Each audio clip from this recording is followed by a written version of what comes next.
वहीं देहरादून मुख्यमंत्री श्री त्रिवेंद्र सिंह रावत ने कई आयोगों, निगम परिषद समितियों में 17 महानुभावों को अध्यक्ष, उपाध्यक्ष और सलाहकार का दायित्व सौंपा है। सभी दायित्वधारियों को राज्य मंत्री स्तर का दर्जा दिया गया है।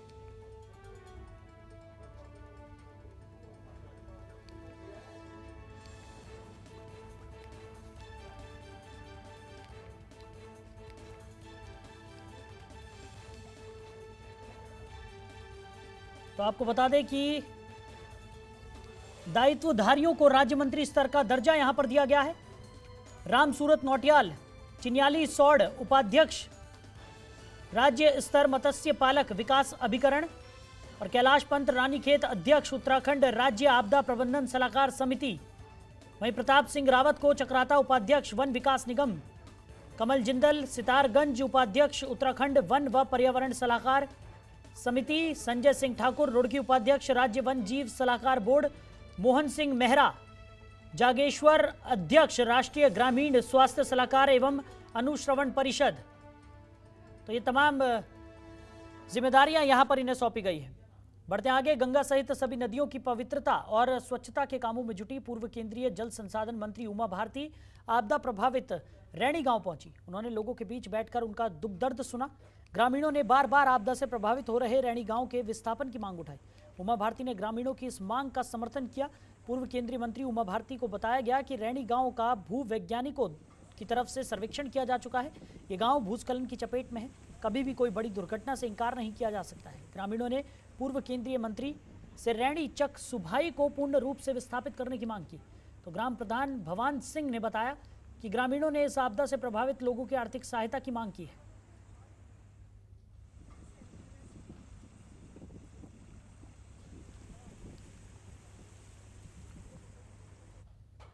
वहीं नेता प्रतिपक्ष इंदिरा हृदयेश ने हल्द्वानी में प्रेस वार्ता करते हुए महंगाई को लेकर राज्य और केंद्र सरकार के खिलाफ जमकर हमला बोला। तो घरेलू गैस की बढ़ती कीमतें हों या फिर डीजल पेट्रोल के बढ़ते हुए दाम, नेता प्रतिपक्ष इंदिरा हृदयेश ने 10 देशों के डीजल और पेट्रोल के दामों को मीडिया के सामने रखा और कहा कि भारत के पड़ोसी देशों में सबसे महंगा डीजल और पेट्रोल भारत में ही मिल रहा है। यहाँ न सिर्फ बेरोजगारी चरम पर है बल्कि महंगाई का भी बुरा हाल है।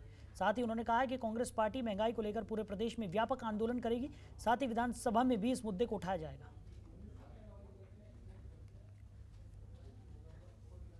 का सत्र होगा 28 तारीख को हमारे विधायक दल की बैठक होगी और बिजनेस एडवाइजरी कमेटी की बैठक होगी। इसका ये मतलब है बिजनेस एडवाइजरी कमेटी में हम बिजनेस तय करते हैं कि कौन कौन से कब तक सदन चलेगा और क्या बिजनेस लिया जाएगा।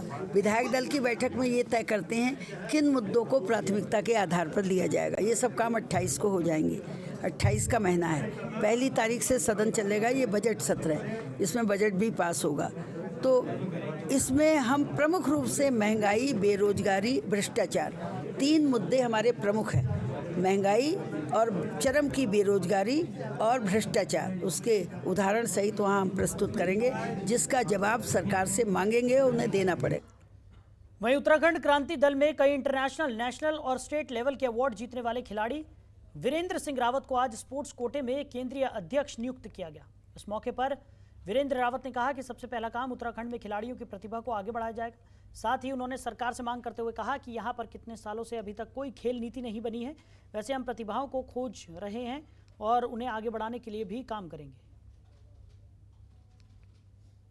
सर्वप्रथम तो मैं उत्तराखंड क्रांति दल के श्री दिवाकर भट्ट जी का पहले से धन्यवाद देना चाहूँगा कि उत्तराखंड क्रांति दल ने एक मुझे बहुत बड़ी जिम्मेदारी दी है केंद्रीय अध्यक्ष खेल प्रकोष्ठ की। और राजनीति में आने का मेन मकसद यह रहा कि 20 साल में जब हमने देखा कि दोनों पार्टियों ने खेलों में उचित काम नहीं किया और खिलाड़ियों के साथ शोषण ही किया है, उनके विकास के लिए कोई सोचा नहीं है, कोई खेल नीति नहीं बनाई है। और आगे अभी हाल में हमारे द्वारा अक्टूबर माह में हमने 2020 में खेल नीति के लिए सुझाव दिए थे, उसमें से 32 सुझाव पास भी हो गए और विधानसभा में भी पास हो गए। पर वो धरातल में कब उतरेंगे, क्योंकि उन्होंने कहा था 2021 में उतर जाएंगे, और कब उतरेंगे, कब खिलाड़ियों का भविष्य बनेगा, क्योंकि सबसे मुख्य चीज़ है स्पोर्ट्स कोटा। जब तक स्पोर्ट्स कोटा लागू नहीं होगा, खिलाड़ियों के भविष्य के लिए नौकरी की व्यवस्था नहीं होगी, और तब तक हम लोग हमेशा संघर्ष लेंगे। और उत्तराखंड क्रांति दल हमेशा कंधे से कंधा मिलाकर कहीं भी किसी खिलाड़ी का साथ शोषण होगा और उनके साथ हम हमेशा कंधे से कंधा मिलाकर उनको न्याय दिलाने की पूरी कोशिश करेंगे। वहीं आगामी चुनाव को लेकर सभी पार्टियां पूरे जोर शोर के साथ वोटरों को लुभाने में लगी हुई है। इसी कड़ी में पूर्व सीएम हरीश रावत की बेटी और महिला कांग्रेस की राष्ट्रीय महासचिव अनुपमा रावत लक्सर पहुंची, जहां उन्होंने लोगों से बातचीत की। साथ ही अनुपमा रावत ने इस दौरान जनतंत्र टीवी के साथ भी खास बातचीत की और कहा कि बीजेपी हर मोर्चे पर फेल साबित हुई है, इसलिए अब जनता ने बीजेपी की विदाई का मन बना लिया है। अनुपमा रावत ने कई मुद्दों पर हमारे संवाददाता जसवीर सिंह से भी बातचीत की, सुनिए।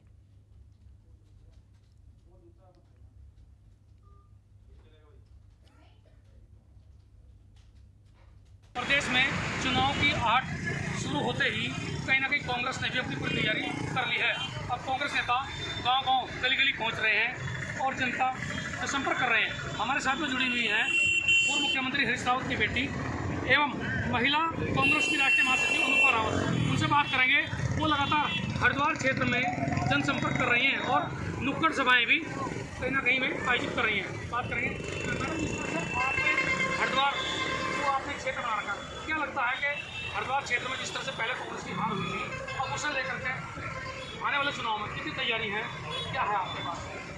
2017 में नरेंद्र मोदी जी ने देहरादून से एक बहुत बड़ा नारा दिया था, जुमला छोड़ा था हमारे प्रदेश की ओर, डबल इंजन। उस फेर में कहीं ना कहीं हमारे प्रदेश की जनता आ गई, लेकिन पिछले 4-4.25 साल में हम जो प्रदेश की दुर्गति देख रहे हैं भाजपा के शासन में, और त्रिवेंद्र सिंह सरकार जिस तरीके से हर मोर्चे में फेल हुई है। देखिए, महंगाई पर कोई उनका वो नहीं है, और उसी तरीके से युवाओं की हाल तो जिस भी गांव, जिस क्षेत्र में हम जा रहे हैं, युवा ने जो है हुंकार भर रखी है भाजपा के खिलाफ। उसी तरीके से किसानों का हाल देखिए, आज किस तरीके के लांछन उन पे लगाए जा रहे हैं। श्रमिकों का शोषण हो रहा है, छोटे मध्यम व्यापारी दुकानदार आज त्रस्त हैं। तो हर मोर्चे पे जिस तरीके से भाजपा विफल रही है विकास कार्यों को कराने में, और लोगों को सिर्फ जुमले के अलावा वो पिछले 7 साल में केंद्र में और पिछले 4 साल में भाजपा ने कुछ नहीं दिया है, तो लोगों ने पूरा मन बना लिया है। हम प्रदेश के हर क्षेत्र में, हर विधानसभा में दौरे लगा रहे हैं, और अभी कुछ समय से मेरा जो दौरे हैं वो हरिद्वार जनपद में लग रहे हैं। तो लोगों ने मन बना लिया और बिल्कुल भाजपा का जो है यहाँ से वापसी तय है। अच्छा, इस बार कांग्रेस मैंने दृष्टों में खासतौर पर किसान और मजदूर और युवा को कहीं ना कहीं ऐसी चीज़ें सामने लाएगी जो कहीं ना कहीं आने वाले दिनों में उनके लिए लाभकारी होगी। देखिए, कांग्रेस ने हमेशा से अपने सिद्धांतों में, अपने मूल्यों में, अपने कार्यों में, अपने कार्य करने जिस तरीके से क्रियान्वयन होता है, उसमें चाहे किसान हो, श्रमिक हो, महिला हो और युवा हो, उनको हमेशा से अपने एजेंडे में रखा है, उनके विकास कार्यों को रखा है और आगे भी रखेगी। और यही कारण है कि जो पिछले 4 साल में राज्य की दुर्गति हो रही है, जिस तरीके से अनदेखी की जा रही है हर फील्ड में, हर क्षेत्र में, लोगों ने बिल्कुल मन बना लिया है और ये मन बना चुके हैं कि भाजपा को यहाँ से भेजना है और कांग्रेस को लाना है, क्योंकि कांग्रेस ही एक ऐसी पार्टी है जो सब वर्गों को, हर व्यक्ति को साथ लेके चलती है। चलिए, तो अनुपमा रावत की बात आपने सुनी। साफ तौर पर उन्होंने कहा है कि जिस तरह से हालात बने हुए हैं, किसान, मजदूर, युवा, महिला और छात्र परेशान हैं, तो आने वाले दिनों में कहीं ना कहीं इनका दावा है कि 2022 के चुनाव में ये जनता भाजपा की विदाई करेगी और कांग्रेस उसका में लाएगी। ये तो आने वाला वक्त बताएगा कि कितना दम रहेगा कांग्रेस के दावों में। जसवीर सिंह, जनता टीवी, लक्सर। वहीं चमोली में जीएसटी की सरलीकरण करने सहित अन्य मांगों को लेकर व्यापार मंडल चमोली के व्यापारियों ने जिला मजिस्ट्रेट कार्यालय के सामने धरना प्रदर्शन किया। व्यापार मंडल ने जीएसटी के सरलीकरण को लेकर केंद्र सरकार और प्रधानमंत्री नरेंद्र मोदी से व्यापारियों की समस्याओं के समाधान की मांग की है। व्यापार मंडल चमोली के प्रदेश महामंत्री प्रकाश चंद्र मिश्रा ने कहा कि जीएसटी प्रावधानों में बहुत सारी बुराइयां हैं, जिससे व्यापारियों को काफी सारी समस्याओं का सामना करना पड़ रहा है। यही नहीं, टैक्स रिटर्न करने में चार्टर्ड अकाउंटेंट की जरूरत पड़ रही है, जिससे व्यापारी आर्थिक बोझ में दब रहे हैं। उन्होंने कहा कि किसानों के बाद और व्यापारी भी बड़े आंदोलन का ऐलान कर सकते हैं।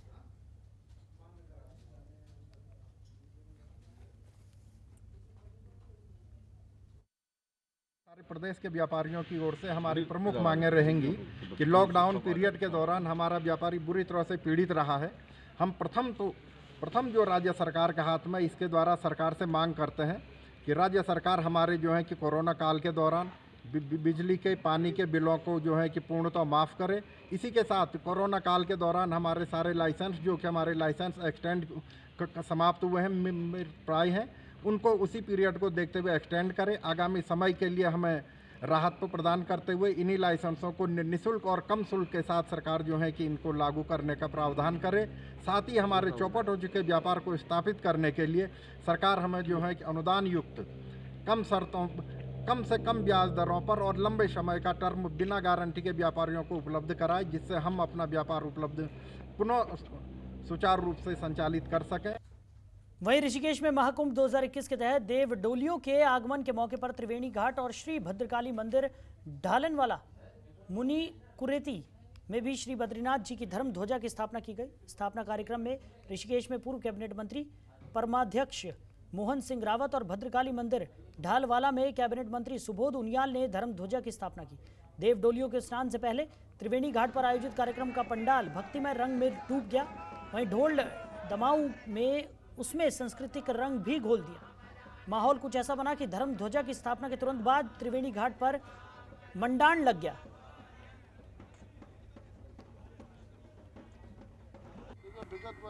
विगत कुंभ से देव डोली की एक प्रथा यहाँ पर भारतीय सनातन धर्म के परंपराओं का पालन करते हुए कुछ धर्मों के द्वारा की गई थी, जिसमें मोहन सिंह रावत गांववासी जी, विद्याधर रतूड़ी जी, रमेश बैनुली जी, सभी लोगों का ये इनिशिएटिव था। उसी में इस वर्ष के महाकुंभ में जो देव डोलियों को जो गंगा स्नान कुंभ के दौरान होगा, उसी परंपरा को लेकर यहाँ पर शुरुआत की गई है। और क्योंकि भारतीय सनातन धर्म की एक जो परंपरा रही है, उस परंपरा में अपने सभी देवी देवताओं का, हर जगह के स्थान के देवी देवता का अपना महत्व है। तो सभी देवी देवताओं को एक साथ एकत्रित करके कुंभ के दौरान स्नान करवाना, ये अपने आप में एक बहुत बड़ा परंपरा की शुरुआत हुई है। और जिससे मैं समझता हूँ कि कहीं ना कहीं जो प्राकृतिक आपदाएं आ रही हैं, जो तमाम की विपरीत घटनाएं हो रही हैं, प्रभु कृपा से इन पर रोक लगेगी। खबरों के निष्पक्ष विश्लेषण के लिए सब्सक्राइब करें Jantantra TV and press the bell icon. Never miss any update.